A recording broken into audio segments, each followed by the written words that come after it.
Well, hi, everybody, and welcome to our 81st externalization of the hierarchy commentary.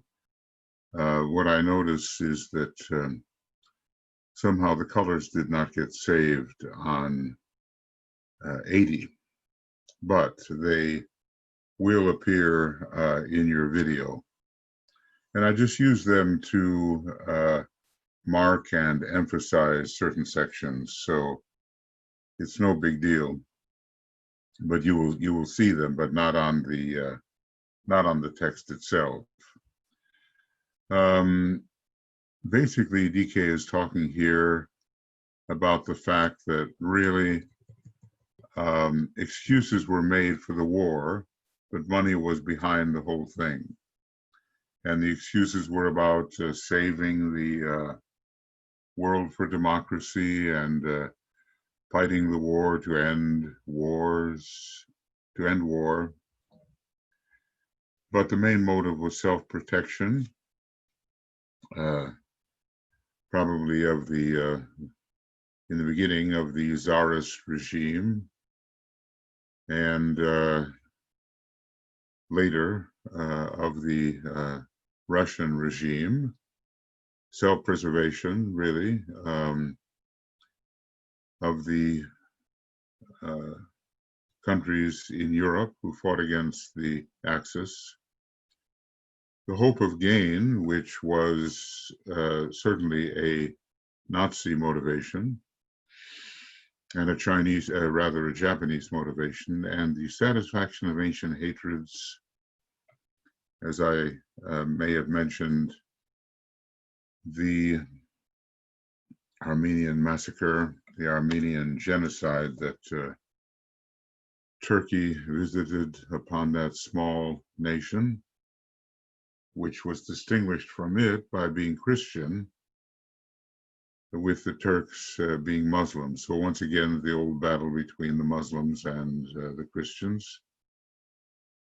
The United Nations is occupied now with rapacious measures from all sides, and the angling, the manipulation, the jockeying for power and position, the angling for place and power, for the possession of the natural resources of the earth, coal, oil, etc., and also with the underground activities of the great powers, as they seek to destabilize the regimes that with which they are not in agreement. And the United States has been very active in that, and so was the Soviet Union. So the underground activities, nobody, you could detect them, but it wasn't as well known to the nationals who sponsored these things as it should have been. And also underground activities of the capitalists. So all in all, 2 years after the war, not a very pretty picture. And we're just, what we're doing here is looking at a segue. And as I said, if this particular document falls into your hands in a typed form, there will be places where there are color distinctions in the video, but where they have failed to appear. I was interrupted by in the preparation yesterday, and when that happens, sometimes the proper saving does not happen. But anyway, it shouldn't amount to much. And yet DK contrasts all this with what should be the case and the deplorable condition that prevails, rather than the possible improvement. He says, yet all the time, the one humanity, no matter what the place of residence, what the color of the skin, or what the religious beliefs, because, look at this skin color issue and look at the causal body, and you're not going to find that it's an internal issue at all. I mean, what is to be considered when evaluating all people is the amount of incarnational experience that they have had, and that will make a difference, but no real difference in the way the causal body develops, or at least not as far as I know. Maybe the masters know something about it, but the causal body is the egoic lotus, is the main factor upon which to concentrate. That will reveal the condition of the outer man, the personality. So all that while, the one humanity is clamoring for peace, justice, and a sense of security. And all this, the right use of money and a realization on the part of many of their financial responsibility, a responsibility based on the spiritual values, would rapidly give them. With the exception of a few great far-sighted philanthropists and a mere handful of enlightened statesmen, churchmen, and educators, this sense of financial responsibility is nowhere to be found. So, again, an indictment following the war, which should have accomplished in man the establishment of certain realizations, and did not sufficiently do so, and we're still living with the results of that failure to really reestablish, or maybe establish even for the first time, a real sense of fairness in the sharing of world resources, a sense of the idea that we all will get along better in a peaceful situation, and will all prosper more in a situation of world peace, because the war again went underground and still rages, at least in flashpoints and psychologically. And of course, the house cleaning. Those are the three factors that I keep repeating, and DK repeats them because they determine the time when the Christ can reappear, when he will choose to reappear. DK goes on, the time has now come when money must be revalued and its usefulness channeled in new directions. The voice of the people must prevail, but it must be a people educated in the true values, in the significances of right culture, and in the need for right human relations.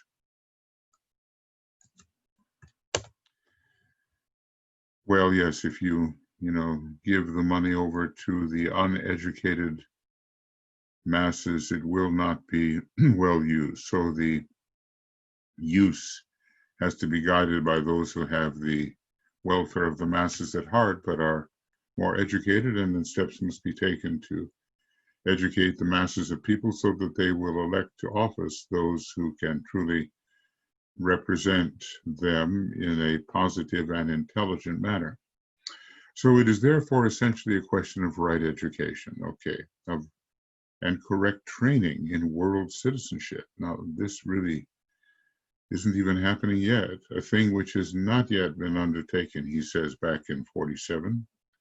Who can give this training? Okay. So everyone's going to volunteer concerning it, but the question is, are they fit to do so? Who can give this training? Russia would gladly train the world in the ideals, and they do exist, of communism and would gather all the money in the world into the coffers of the proletariat, eventually producing the greatest capitalistic system the world has ever seen. Well, that is not a pleasant thought.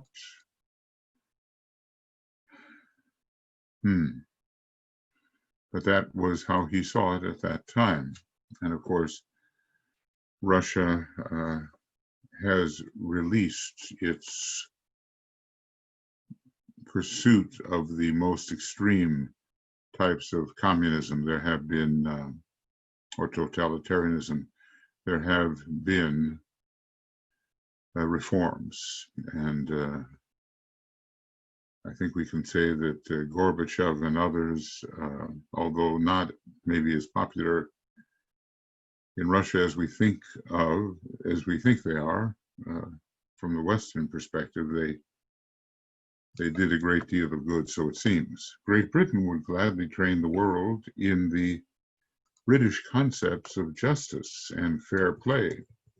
This is, the Libra part of London, we might say, and world trade, Gemini, Taurus, go everywhere, exchange goods, and would do it more cleverly than any other nation because of vast experience.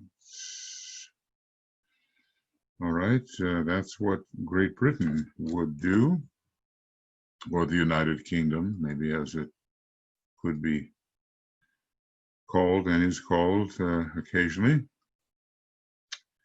The United States would also gladly undertake to force the American brand of democracy, as there must be others, upon the world, using her vast capital and resources in so doing, and gathering into her banks the financial result of her widespread financial dealings, preserving them safely from by the threat of the atomic bomb and the shaking of the mailed fist over, the fist appearing in the armor of chainmail over the rest of the world. Yeah, that would be the idealism of the United States, and that attempt to force democracy upon the world we have witnessed, and we have witnessed it occurring in relation to the Middle East, the Iraq War, the Afghanistanian War, the whole idea that American democracy could be imposed upon basically tribal societies. So, that's doomed to failure. Although democracy is desirable, but in different modes than the strictly American democracy, such as we find in Europe, for instance. France will keep Europe in a state of unrest as she seeks to regain her lost prestige. She has Leo on the ruling the sun sign, as it were, the personality, and garner all she can from the victory of the other allied nations. She herself did not have that victory, but would take advantage of it. At least this is the perspective that he had at that time, some 73 years ago. It's, it's the result of the third-rate personality of France, Leo and the third-rate, pride and manipulation. Quite different from the astute intellect and the great sensitivity of Pisces' fifth ray in the soul nature.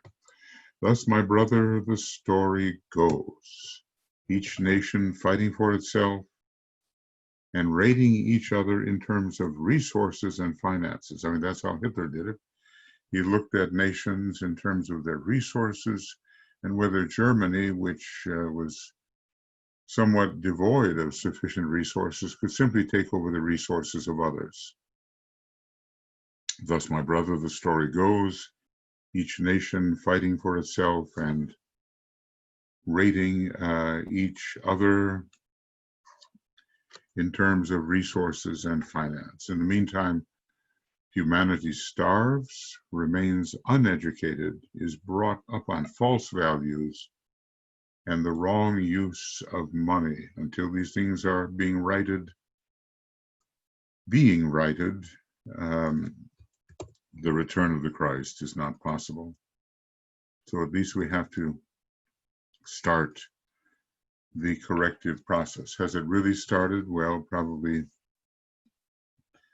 there are evidences of it having started, but we're still a long way from sharing moving into its proper place. We're a very long way from that salubrious state that Moria predicts, when people or nations will vie with each other to see who can do the most good. The will to good then will be triumphing through good will. It's a very different thing. And is there peace? No, there is no peace. The wars continue, minor wars relatively, but capable of flashing into conflagrations that involve many more. In the face of this, he goes on now, in the face of this disturbing financial condition, what is the answer to the problem? There are men and women to be found in every land, every government, every church and religion, and every educational foundation who have the answer. What hope is there for them and for the work with which they have been entrusted? How can the people of the world, the men of goodwill and of spiritual vision, help? Is there anything they can do to change the thinking of the world in regard to money and to deflect it into channels where it will be rightly used? And the answer lies within these people themselves. Now, it's going to take a lot of courage and sacrifice for them to actually enact what they know. There are many, we could be speaking of the new group of world servers, and there are so many that are against their ideas and ideals without knowing there is such a group as the new group of world servers. The trouble is, the servers are progressive, and people want to hold on to privilege out of fear and greed. There are two groups who can do much. Those already using the financial resources of the world, if they will catch the new vision and also see the handwriting on the wall, which is bringing the old order down in destruction. And secondly, the mass of good, kindly people of all classes and spheres of influence. So here are the good, kindly people. We'll make them a little bigger to stand out. And those already using the financial resources of the world, and some of those have strongly philanthropic orientation. And the children of those who amass the money and the resources often turn towards a better way. It is possible. It has to be possible because, as DK says, the handwriting is on the wall. You know, the moving finger gives the message: you have been weighed in the balances and found wanting. So something can be done. And I'll try to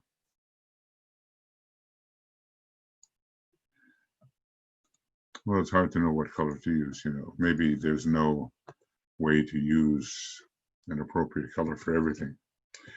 The power of the little man and of the unimportant citizen is not yet truly grasped, yet there is a vast opportunity before them if they have the courage and patience to do the needed work.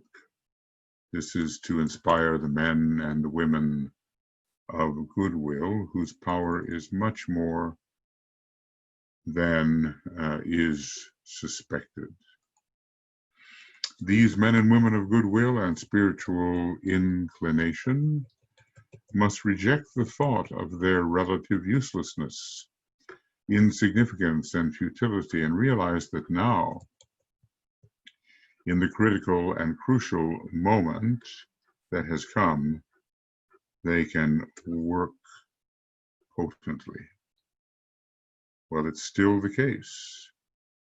Although we have new tools at our disposal in the mass communication system, still the other side has those tools as well. Yeah. So anyway, it's a question of encouragement often. And who can give the encouragement? Those who have the vision. And who has the vision? Supposedly those who have enough experience and motivation and acumen to be members of the new group of world servers, pointing humanity via the Ajna Center in the right direction, and the heart, of course. The forces of evil are defeated, though not yet sealed, behind the door where humanity can put them, and which the New Testament foretold would happen. You know, maybe that's that bit about Satan being bound for 1,000 years, or the predations of the personality when unguided by the soul. The world is in the balance again.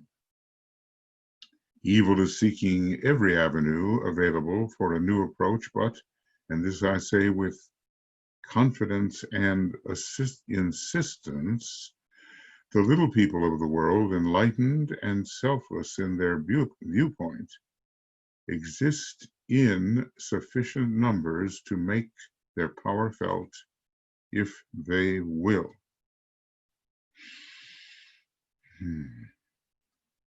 So this is the war against the thought form of futility, which, if indulged,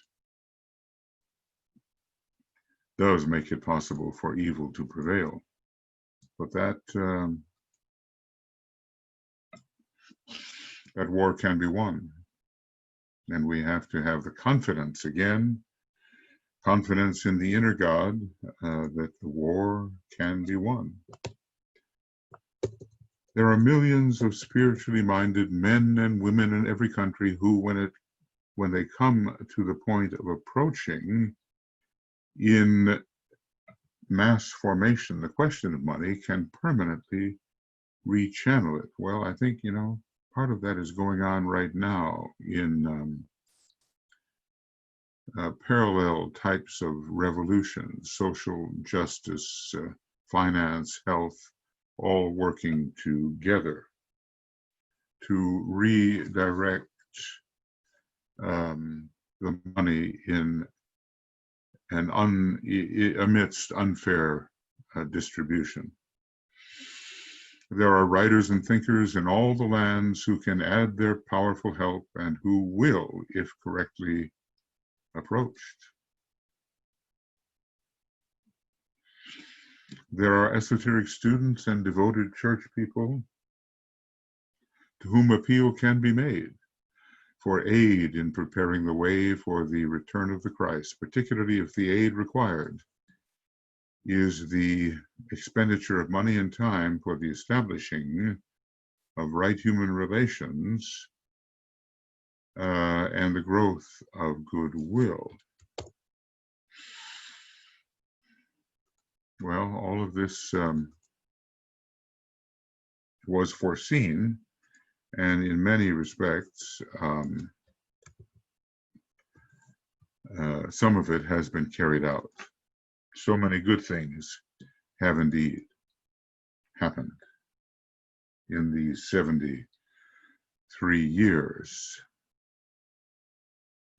But there is a recrudescence of the old reactivity or reactionary approach on the eve of the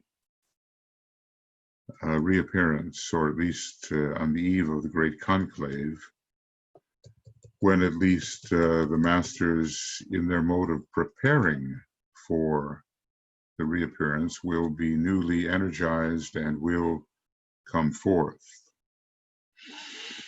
A great campaign to raise money is not demanded, but the selfless work of thousands of apparently unimportant people is required. And DK then is saying, look, these apparently unimportant people are important in this process. I would say, my brothers, that the most needed quality is courage. And this is one of those great paragraphs here, a collection of sentences to inspire us. It takes courage to put aside diffidence, shyness and the dislike of presenting a point of view, particularly a point of view connected with money. It is here that the majority fail. It is relatively easy today to raise money for the Red Cross, behind which DK stands, let us remember, for hospitals and for educational institutions. It is exceedingly difficult to raise money for the spread of goodwill or to secure financial resources and the right use of money for forward-looking ideas, such as the return of the Christ. Therefore, I say that the first prerequisite is courage.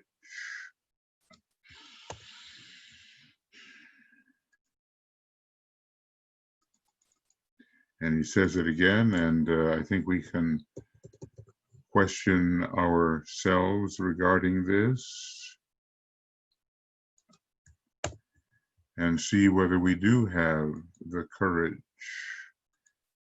to present the point of view. Now, maybe among our own, the people who have studied esotericism and know something about that, a distinct minority, maybe among them, we have the courage, but it doesn't take so much courage to face them. It takes courage to face those who know nothing about it and for whom the reappearance is a fanciful idea. So there is courage. I'm just going to make that really big so we do remember it. And then the next requirement for the workers of the Christ is to make those sacrifices and arrangements which will enable them to give to the limit of their capacity. That's, again, not easy. Okay, so let's put the idea of sacrifice strongly forward. Yeah. This is where the statement, give until it hurts, is so exacting. There must not be simply a trained ability to present the subject, but each worker must practice what he preaches. Well, it's just so obvious, isn't it? If only we could find the courage to practice what we preach.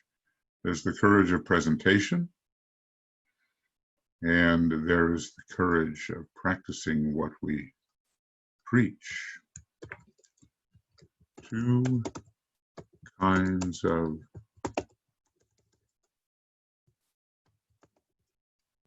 courage. Can't get that E to work. Of presentation and of practice.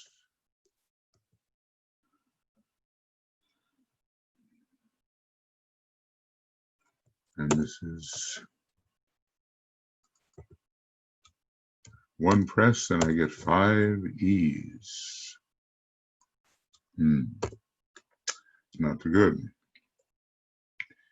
If, for instance, the millions of people who love the Christ and seek to serve his cause gave at least a tiny sum of money each year, there would be adequate funds for his work. The needed trusts and the spiritually minded trustees would then automatically appear. Gosh, it almost seems too easy. And yet we do not manage to do that. Apparently, there are many more who love the Christ and seek to serve his cause than there are those among them who are willing to give that tiny sum.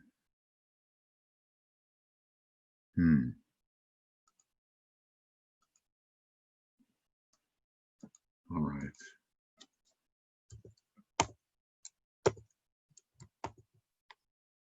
Yeah.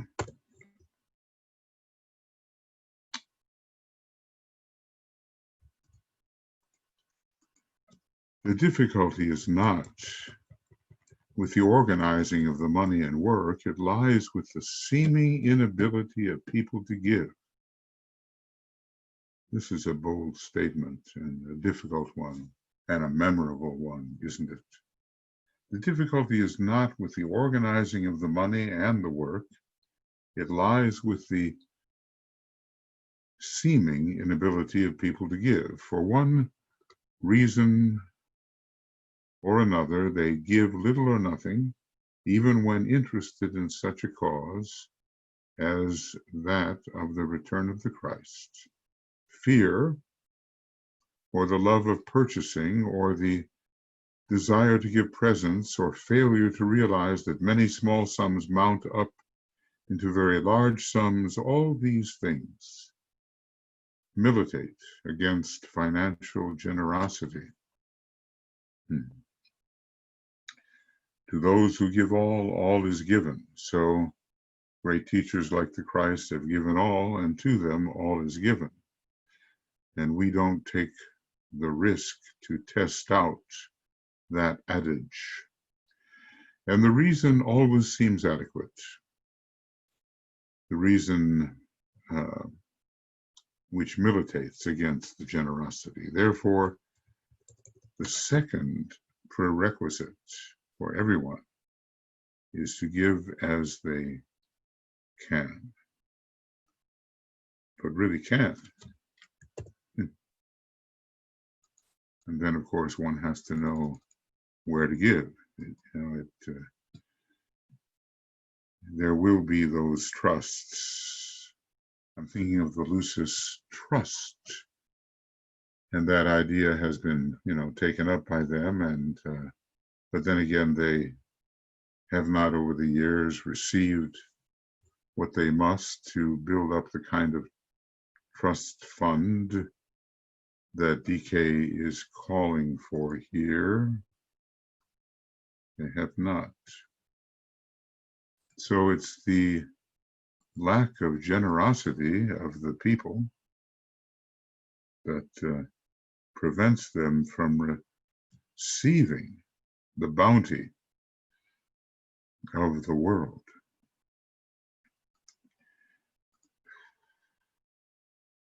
I guess every master has somehow tested out the adage, to those who give all is given, even to the point of giving their life. Thirdly, the metaphysical schools and the esoteric groups have given much thought to this business of directing money into channels which appeal to them. The question is often asked, why do the Unity School of Thought, the Christian Science Church, and many New Thought movements always manage to accumulate the required funds, whilst other groups, and particularly the esoteric groups, do not?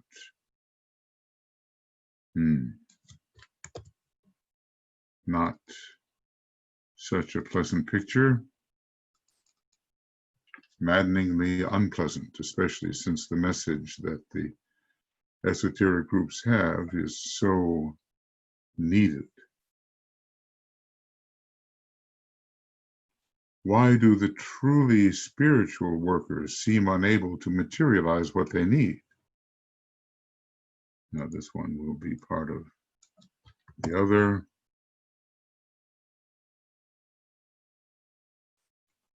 And that's the question there, right there, the question. And I think, so many of us have seen that it is the case, and there's always a financial struggle, whereas some of the mega churches, materialistically inclined, get what they want. And of course, the people giving expect material results in return. Well, the answer is a simple one. Those groups of workers who are the closest to the spiritual ideal are a house divided against itself.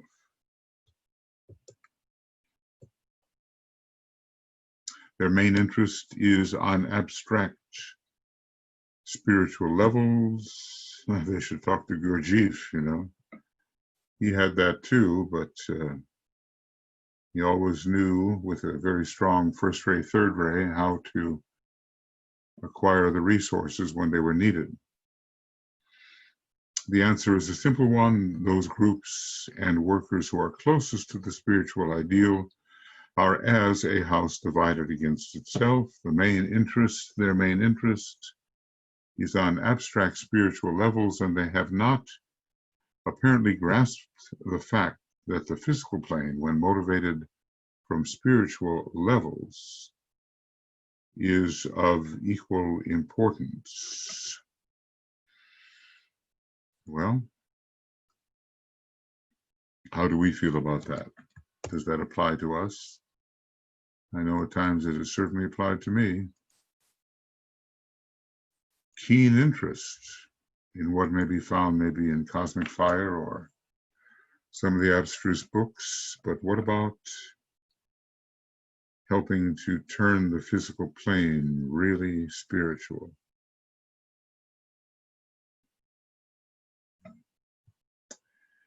The fact that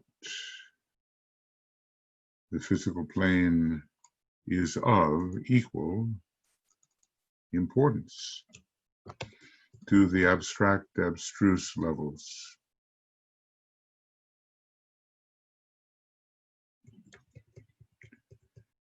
The large metaphysical schools are focused on making a material demonstration, and so great is their emphasis, and so one-pointed is their approach, that they get what they demand. They have to learn that the demand and its answer must be the result of spiritual purpose, and that which is demanded must not be for the use of the separated self or for a separative organization or church.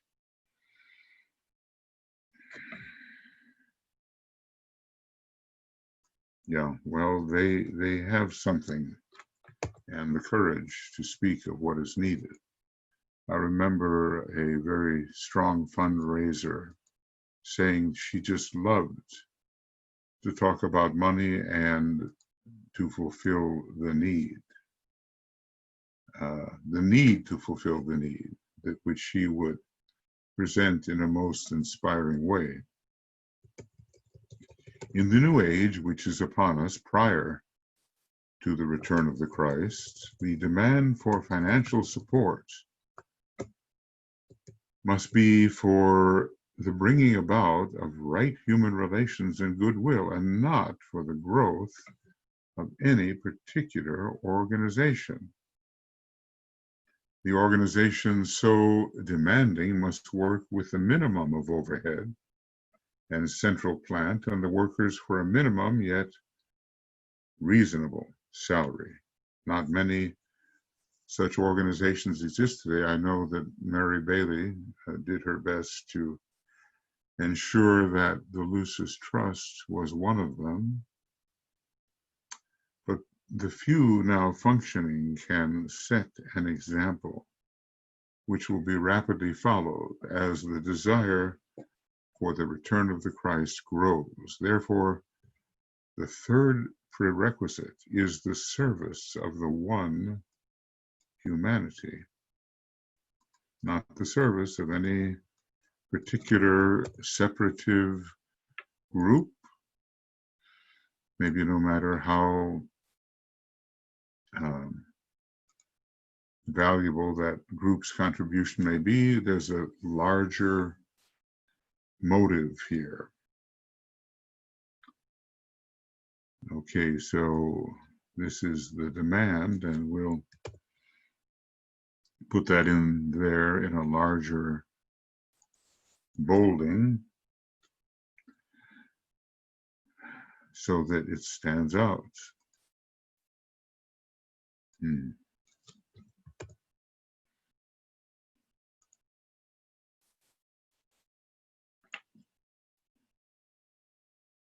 This is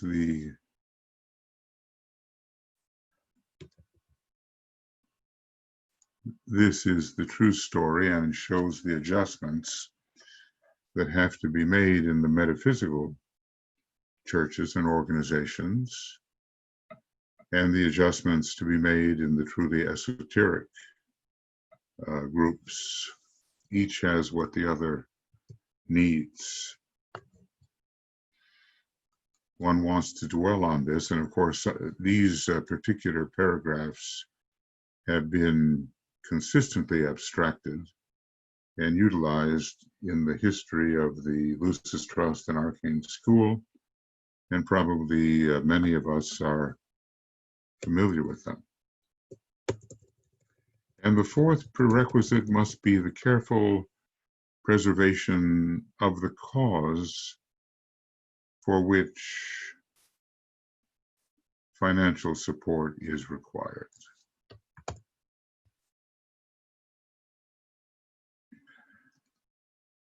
People may have the courage to speak, but an intelligent presentation is of equal importance.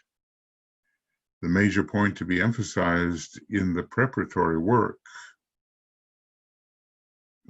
for the return of the Christ is the establishing of right human relations.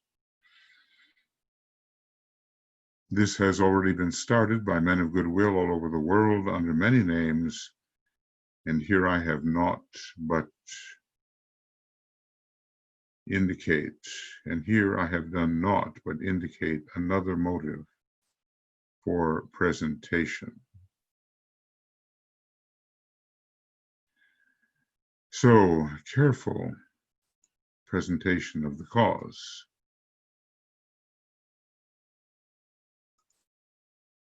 And not a courageous and forthright but unintelligent blundering into the subject.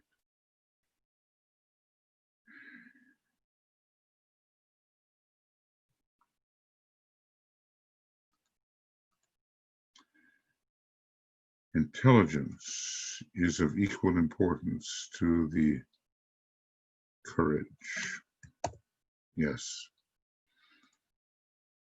Well, we have a few things here that tell us how we must operate. The major point is the establishing of right human relations. This is the reason why the money is being sought.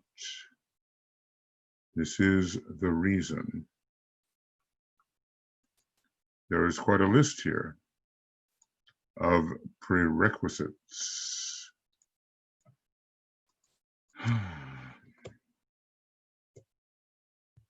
So let us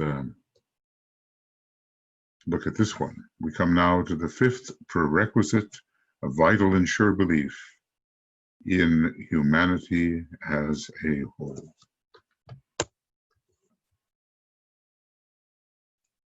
We can't present the subject if we lack the confident vision of humanity's emerging success. We see that there must be no pessimism as to the future of mankind or distress over the disappearance of the old order. Many people are so distressed. And how can you present a motivating picture if underneath even your hopeful words lies a pessimism which can be detected? The good, the true, and the beautiful is on its way, and for it, mankind is responsible and not some outer divine intervention. Humanity is sound and rapidly awakening. Of course, this will inspire when the believing, confident individual presents such a picture.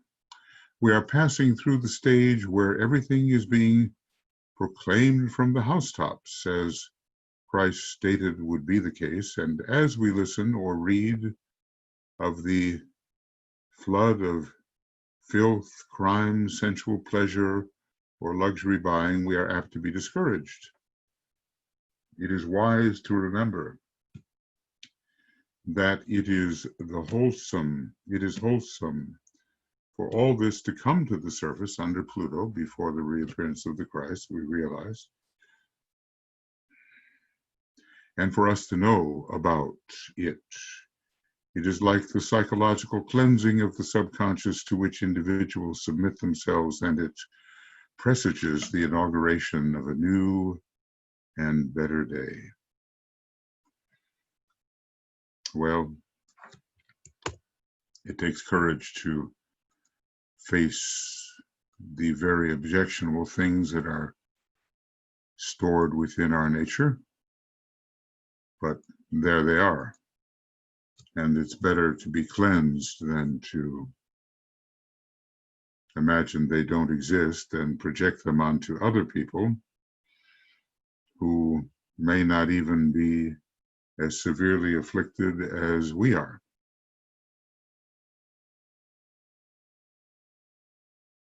The good, the true, and the beautiful is on its way, and for it,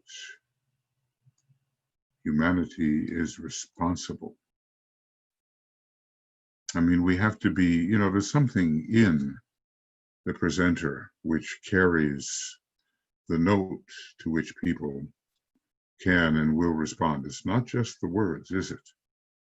There's some quality which is uplifting. So, we've had here maybe just a little recap.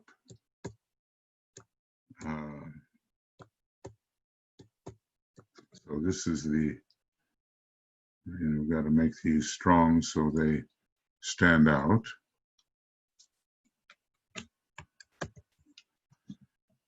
Okay. So the courage is the first. Sacrifice is the second. They go together, don't they? sacrifice of time, money, energy, interest.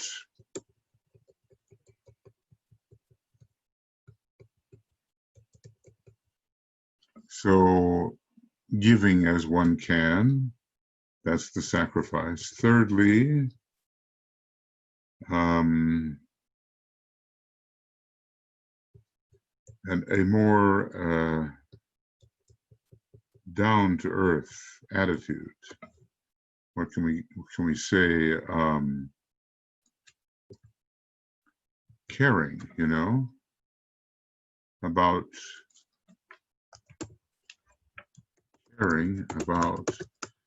the physical plane.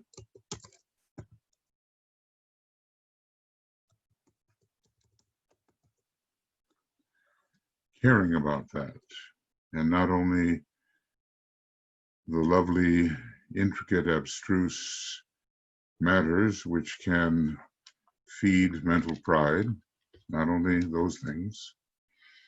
And the fourth,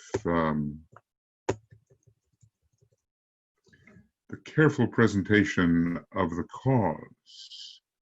Careful presentation. And I'm going to accentuate that, the words careful presentation. And finally, let's make this just a little less bold. Finally, number 5,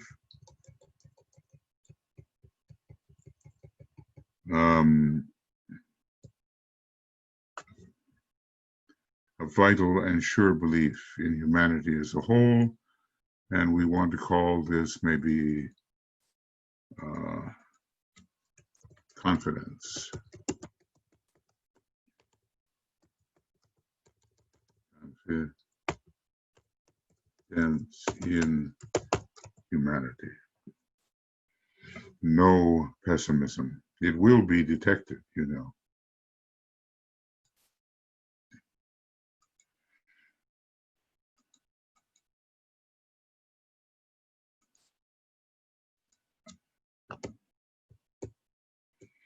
All right, so those are the 5 that in the presentation of the work will be effective as we try to inspire others to give against this tendency of the seeming inability to give.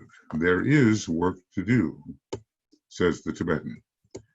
And the men and women of goodwill, of spiritual instinct, we remember that's kind of interesting because,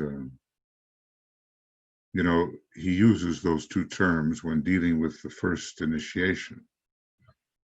And of truly Christian training must do it.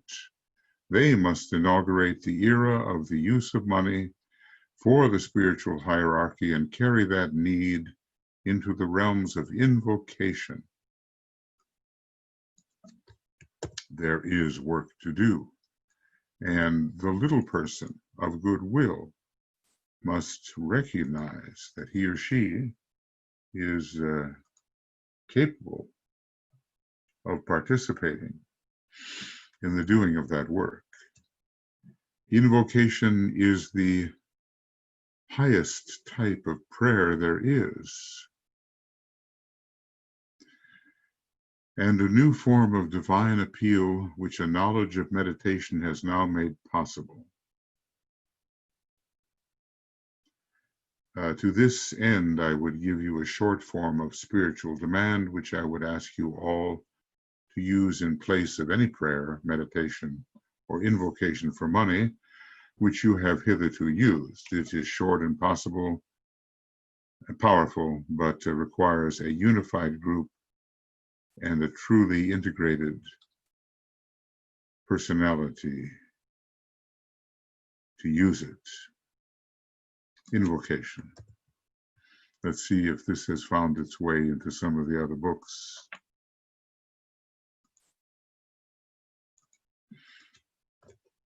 So here it is.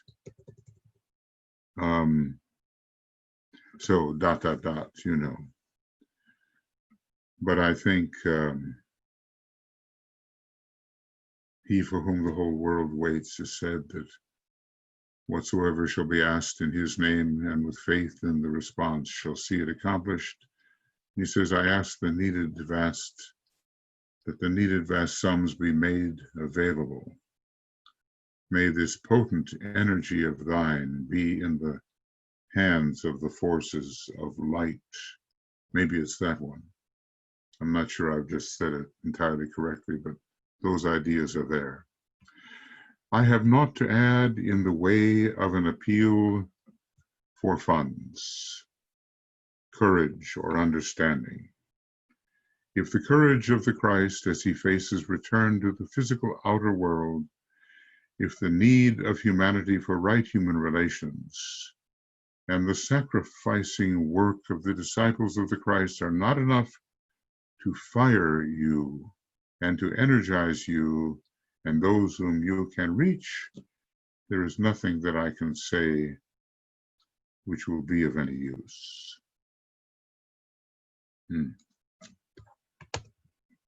Well, he certainly has made an appeal to our conscience in that statement.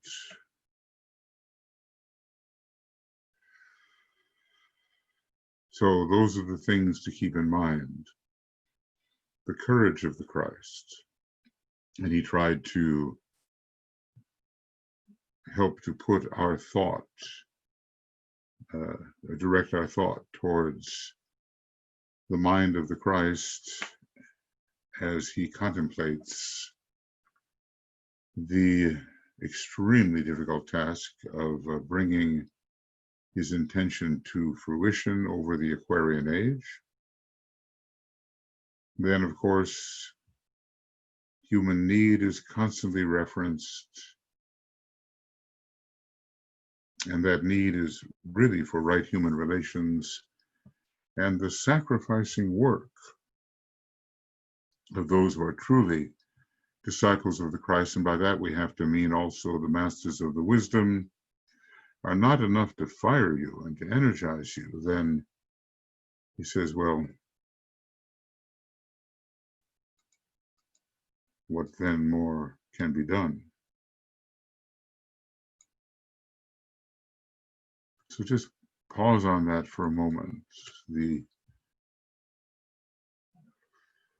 courage of the Christ facing the whole world of humanity and the need to regenerate humanity.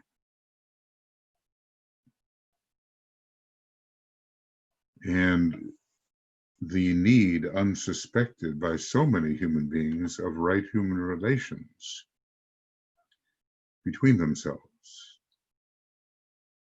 and the many, many sacrifices being made by the masters and initiates of the Christ, and in lesser degree by the disciples and aspirants, but still being made.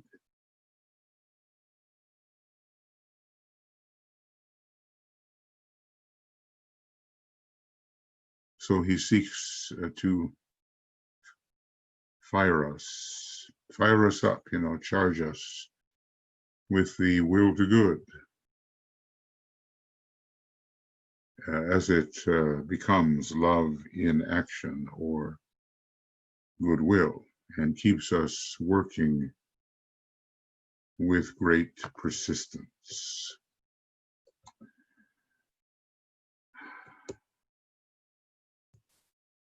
We have maybe another 70-something pages, computer pages, and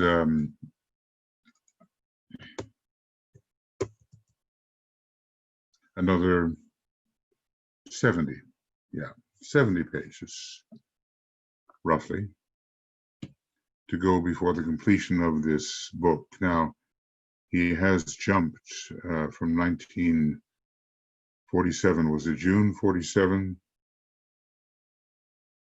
He has jumped to his next communication. he was working with Alice Bailey to complete certain books, seeing that their work together in this phase was coming to an end. The 30 years work, as it would, come to an end in 1949. He was seeing that. He also saw that the success that he had hoped for, even with the new C group and with the ashramic group, which could no longer meet, I suppose, due to Alice Bailey's condition, had not achieved what he had hoped, but he at least would make sure that certain books were completed, and he concentrated there. He had to basically, I think in 1946, disband the new C group, and he had to help Alice Bailey concentrate on the completion of his books. Who knows what pressure she was under, and her health not being good.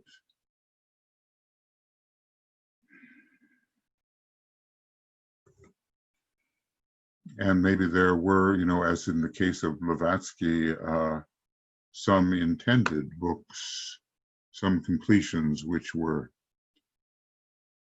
not brought to fruition. That's quite possible. Someone told me of some Masonic work that Alice Bailey could have completed under his direction, but maybe it was considered at the time secondary, and maybe it will be picked up again. And Blavatsky had other large writings in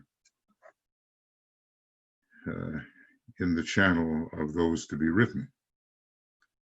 And she only lived into her early 60s, and Alice Bailey died at the age of 69. So it's just such an arduous task to work for the master, and no excuses, no alibis can suffice or be brought forward to relieve the situation. What really went on between them, that's between them. But we know that it was just ever so demanding.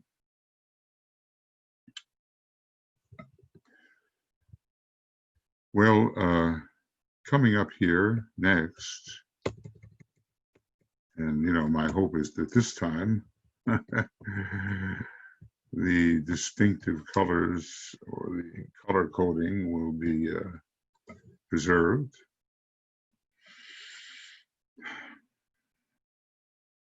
So we're finishing,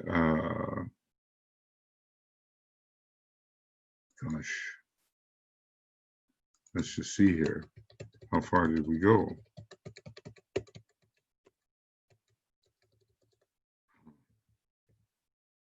Page 631. Okay.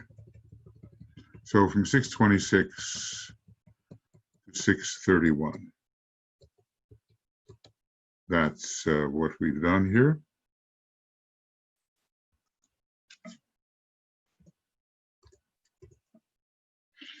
And our day is the 15th of June.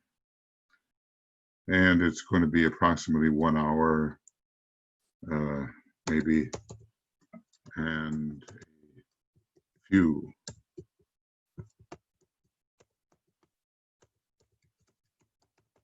minutes.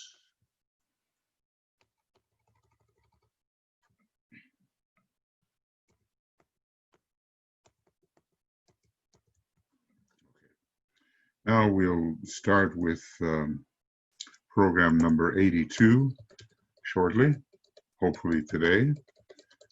I am eager to bring this to an end, though, when you look at 70 pages, it translates as a lot of video programs. So this is the end of 81, and it's approximately 1 hour and a few minutes. I don't know how many yet. And it was from 6:26 to 6:31. And then we'll begin with 82. We don't know how long that will be. And it will be from 6:31, but we're beginning a new section, to however long it is. I have hopes, but I'll just mark those X's just in case and in place, and we'll take up the question of work in the coming decades, which is a projection into the future. Because here it is, 7 decades later, the year 2020 compared to 1948. All right. So lots of love, many blessings. Let's study hard and meditate deeply and offer service in as exacting a manner as we can. It will exact from us so much, but the more that it exacts, and the more we willingly give, the better for those served, and the better for us as servers, increasing our capacity in service. I just want to make sure 6:31, I think is, yeah, it's correct. Okay, we'll see you soon. Bye-bye.